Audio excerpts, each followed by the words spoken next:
बहुत बहुत स्वागत है आपका। Thank you very much for coming to the session. तो आज की प्रैक्टिस हम शुरू करते हैं। देखिए, आज के सेशन में हम करेंगे ट्रैफिक जैम से रिलेटेड कुछ सेंटेंसेस की प्रैक्टिस।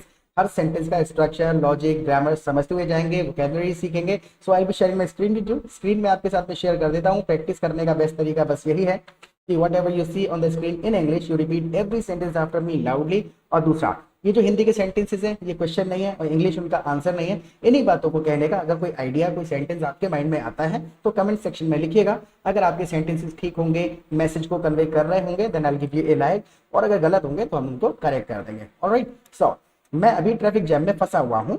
मैं I am stuck in traffic jam right now. I am stuck in traffic jam right now. या फिर आप दूसरे तरीके से भी कह सकते हैं, I am currently stuck in traffic jam. Currently कह दिया तब भी आपने इंडिकेट किया अभी फंसा हुआ हूँ। I'm currently stuck in traffic jam या फिर I'm stuck in traffic jam right now. Now, मुझे नहीं लगता 11 बजे तक पहुंच पाऊंगा। मुझे नहीं लगता 11 बजे तक पहुंच पाऊंगा। I don't think I could reach until 11 p.m. I don't think I could reach until 11 o'clock. या फिर आप दूसरे तरीके से कह सकते हैं, I don't think I could get there until 11 o'clock. Get there, reach का मतलब सिंपल से वही है, पहुंचना। या फिर आप एक और तरीके से कह सकते हैं, I don't think I could make it to there until 11 o'clock. I could make it to there, make it to there जब आपने कहा तब भी आपने बस इसके अंदर थोड़ा और रंग भर दिया कि मुझे नहीं लगता कोशिश करने के बावजूद मैं वहां पहुंच पाऊंगा। I don't think I could make it to there until 11 p.m. Now look at the next sentence. जहां तक मुझे पता है तुम्हारे यहाँ तो जाम लगता नहीं है। दूसरा दोस्त कह रहा है जहां तक मुझको पता है तुम्हारे यहाँ तो जाम लगता नहीं है। As far as I know, जहां तक मुझे पता है, as far as I know, traffic is not that bad at your place. Traffic is not that bad at your place. यानी अब देखिए यहाँ पर क्या हुआ, सारे के सारे शब्दों को तो इस्तेमाल नहीं किया, इंडिकेशन दे दिया, मुझे पता है ट्रैफिक की हालत इतनी बुरी नहीं है तुम्हारे यहाँ पर। So as far as I know traffic is not that bad at your place, indication दे दिया। और अगर आप दूसरे तरीके से लिटरली सारे शब्द इस्तेमाल करके बोलना चाहें, so as far as I know traffic jams don't occur at your place. Traffic jams don't occur at your place यानी लगते नहीं है ट्रैफिक जैम आपके यहाँ पर। As far as I know traffic jams don't occur at your place. Right, now look at the next sentence. आमतौर पर नहीं लगता है लेकिन आज लग गया है। दोस्त कह रहा है कि आमतौर पर नहीं लगता है लेकिन आज लग गया है। Usually it doesn't occur. Usually it doesn't occur यानी लगता नहीं है, बट टुडे इट इज, आज है। Usually it doesn't occur but today it happened. तो इंडिकेशन होते हैं शब्दों के सारे शब्द ढूंढ के नहीं लाने होते कि ट्रैफिक जैम से ही रिलेटेड कोई शब्द हो, वही यूज हो। सिचुएशन को, अवस्था को एक्सप्लेन करना है, किसी भी शब्द के साथ किया जा सकता है, बस सेंटेंस ग्रामेटिकली करेक्ट होना चाहिए। Now look at the next sentence. एक बात और है, जब भी जाम लगता है मेरे घर के सामने ही लगता है। एक बात और है, जब भी जाम लगता है मेरे घर के सामने ही लगता है। दो तीन छोटे छोटे सेंटेंसेस बोले जाएंगे। तो एंड वन मोर थिंग, एक बात और है, and one more thing, whenever there is a traffic jam it always seems to happen right in front of my house. Whenever there is a traffic jam, जब भी traffic jam होता है, सी whenever there is a traffic jam, जब भी traffic jam होता है, it always seems to happen right in front of my house, यानी मेरे घर के बिल्कुल सामने। whenever there is a traffic jam, it always seems to happen right in front of my house। बिल्कुल simple, right now, right away, right there. Right जब कह रहे हैं तो हम उस अवस्था पर, जो लोकेशन की हम बात कर रहे हैं, जिस समय की बात कर रहे हैं, उस पर और एम्फेसाइज कर रहे हैं कि बिल्कुल तुरंत वाला। So there is a papaya tree right in front of my house, यानी मेरे घर के बिल्कुल सामने एक पपाया ट्री है। Right, look at the next sentence. तुम इस समय क्यों सो रही हो? तुम इस समय क्यों सो रही हो?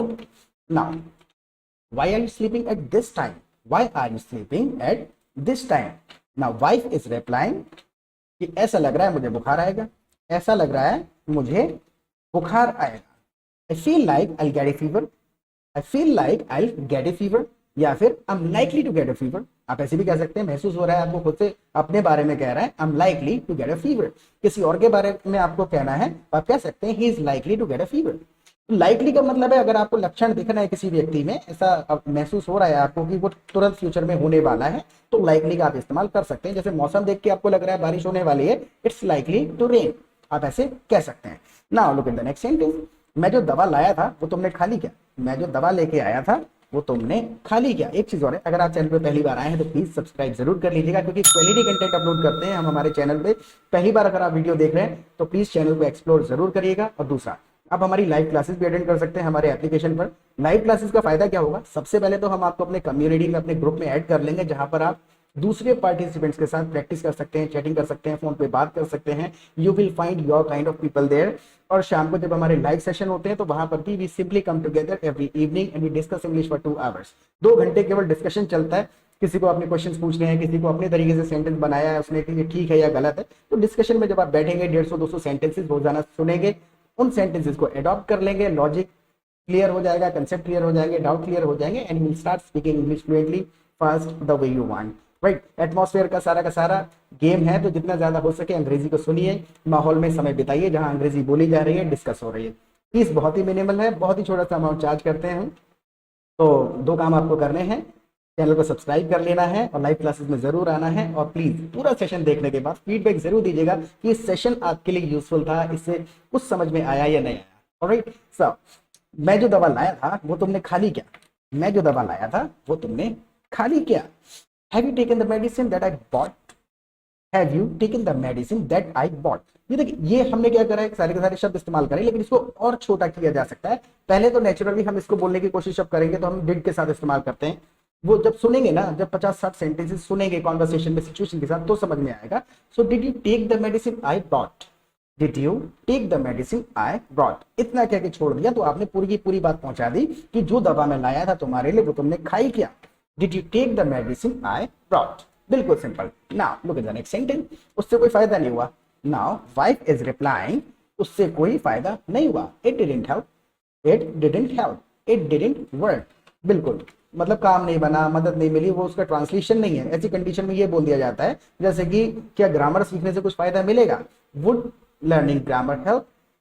Look at the next sentence now. पहले तो मैं नहा लूं उसके बाद दवा ला दूंगा। पहले मैं नहा लूं उसके बाद दवा ला दूंगा। Let me take a shower. देखिए यहाँ पर क्या हो रहा है, लहजा होता है, सिचुएशन के हिसाब से वर्ड अपने आप इस्तेमाल होता है। वर्ड के बहुत सारे हजारों मीनिंग हो सकते हैं। यहाँ पर लेट का मतलब हम ना परमिशन मांग रहे हैं ना दे रहे हैं, सिर्फ बता रहे हैं कि पहले मैं नहा लूं उसके बाद दवा ला दूंगा। तो इस सिचुएशन में लेकिन ऐसे इस्तेमाल होगा, let me take a shower first, let me take a shower first and then I bring medicine for you. Let me take a shower and then I bring medicine for you, यानी उसके बाद मैं आपके लिए दवा ला दूंगा। Let me take a shower, after that I bring medicine for you, आप ऐसे भी कह सकते हैं। Now look at the next sentence. पहले दवा ला दो उसके बाद नहा लेना। पहले दवा ला दो उसके बाद नहा लेना। Please bring the medicine first and then you can take shower. Please bring the medicine first and then you can take shower. And then ना करके आफ्टर दैट आप कह सकते हैं। एंड देन यानी और फिर नहा लेना, वो वाला लहजा है थोड़ा सा। नेचुरली ऐसी देन का ज्यादा इस्तेमाल किया जाता है आफ्टर दैट की जगह, जैसे कि bring the medicine first after that you can take shower. तो ये लिटिल शब्द है लेकिन वहां पर देन का इस्तेमाल ज्यादा होता है। So bring the medicine first and then you can take shower. Right, now look at the next sentence. अरे नहीं मरोगे तुम 1 घंटे में। लिटरली 1 घंटे में क्या हो जाएगा जब 4-5 घंटे से दवा नहीं खाई है? अरे नहीं मरोगी तुम 1 घंटे में। No way you won't die within an hour. No way you are not gonna die within an hour. Let me take shower first, यानी कि मुझे नहा लेने दो, 1 घंटे में नहीं मरोगे तुम।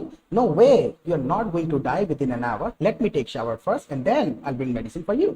उसके बाद मैं आपके लिए मेडिसिन ला दूंगा। Now look at the next sentence. अभी ला दो नहीं तो मेडिकल स्टोर बंद हो जाएंगे। अभी ला दो नहीं तो मेडिकल स्टोर बंद हो जाएंगे। Please get it right now. ला दो, please bring it right now. Bring little शब्द है, please get it right now otherwise medical stores will close. इतना कह के छोड़ दिया जाता है, please get it right now otherwise the medical stores will close. दूसरे तरीके से पूरा पूरा बोलना चाहे, ट्रांसलेशन जिसको कहते हैं, please bring it right now otherwise the medical stores will be closed.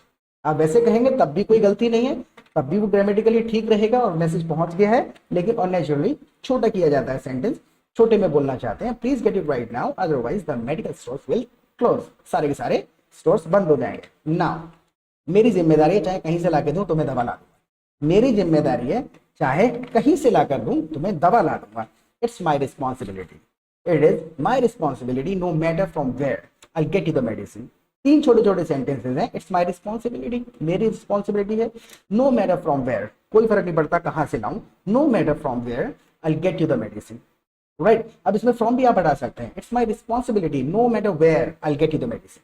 इतना भी आप कह देंगे तो बिल्कुल नेचुरल सेंटेंस है। पूरा का पूरा सेंटेंस बोल दिया आपने और मैसेज वही रहा कि कहीं से भी लाके दूं, दवा तुमको लाके दूंगा। Now look at the next sentence. पैर की सूजन तो खत्म हो गई, पैर की सूजन खत्म हो गई।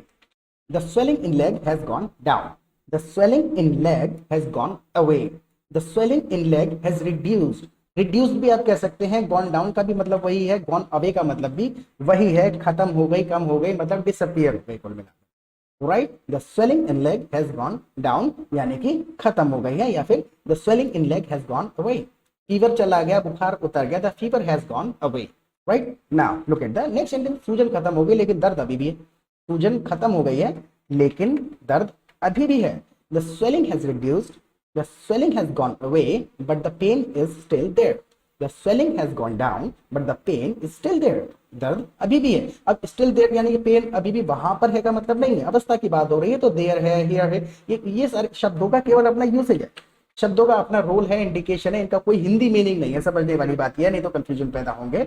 The swelling has gone down but the pain is still there, दर्द अभी भी है। नाउ वो तो तुम्हारे हमेशा रहता है, वो तो तुम्हारे हमेशा रहता है, that always stage with you, that always stage with you, या फिर that always remains with you, किसी भी तरीके से कह सकते हैं कि दर्द आपके साथ हमेशा रहता है, इसका ट्रांसलेशन नहीं है, तुम्हें हमेशा दर्द रहता है, that always stage with you. तो इस सेशन को कम से कम आप 2 बार देखिएगा, 2-3 बार देखेंगे ना तो आपको जितनी बार रिपीट करेंगे हर बार आपको और गहराई से इनका स्ट्रक्चर समझ आता चला जाएगा। और सेशन के बारे में प्लीज फीडबैक जरूर दे दीजिएगा कि इस सेशन से कुछ समझ में आया या नहीं आया। And I already given my WhatsApp number, live classes में आइए, फीस की ज्यादा चिंता नहीं करनी है, प्रैक्टिस करते रहिएगा। फिर मिलेंगे एक नए सेशन के साथ, टिल देन बाय।